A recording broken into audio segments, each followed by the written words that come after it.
పోతన భాగవతము మధ్యావతారము. ఒకనాడు సత్యవ్రతుడు కృతమాలిక అనే నది వద్ద విష్ణువుకు ప్రీతి కలిగేలా నీళ్లతో తర్పణం వదులుతున్నాడు. ఆ సమయంలో అతడు దోసిలిలోనికి ఒక చేపపిల్ల వచ్చి చేరింది. అతను ఉలిక్కిపడి ఆ చేపపిల్లను మరలా నది నీటిలోకి వదిలిపెట్టాడు. ఆ చేపపిల్ల నీటిలో నుండి రాజు సత్యవ్రతుడితో ఇలా అన్నది అని ఈ పద్య భావము.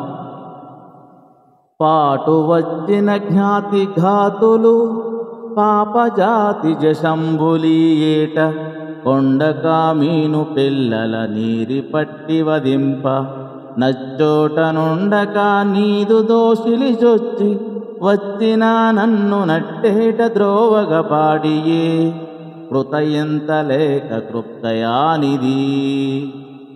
పాటు వచ్చిన ఘాతి ఘాతులు పాపజాతి జశంబో లీయేట కొండక మీను పిల్లల నేరి పట్టి వదింప నచ్చోట నుండక నీది దోసిలి జొచ్చి వచ్చిన నన్ను నట్టేట ద్రోవగ పాడియే కృప ఇంత లేక దయానిది.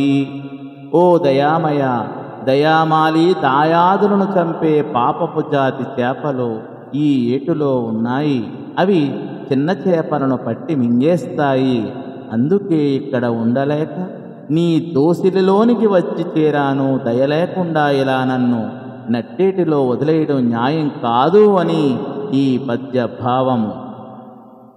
వలలు ధారునింక వచ్చి జాలరి వేట కారు నీరు కలచి కార పెట్టె మిడిసిపోవక మెడ పట్టుకొని యదా రప్పుడెంత జొద్దు ననజు సరిత.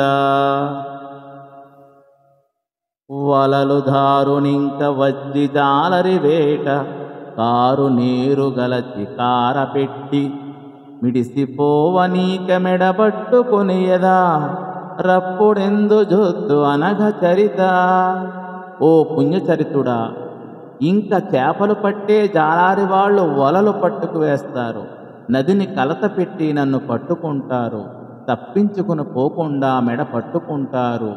అప్పుడు ఎక్కడికని పోగలను మహారాజా అని ఆ చేపపిల్ల చెప్తూ ఉన్నది ఆ రాజుతో. ఈ పద్య భావము. ధన్యవాదములు.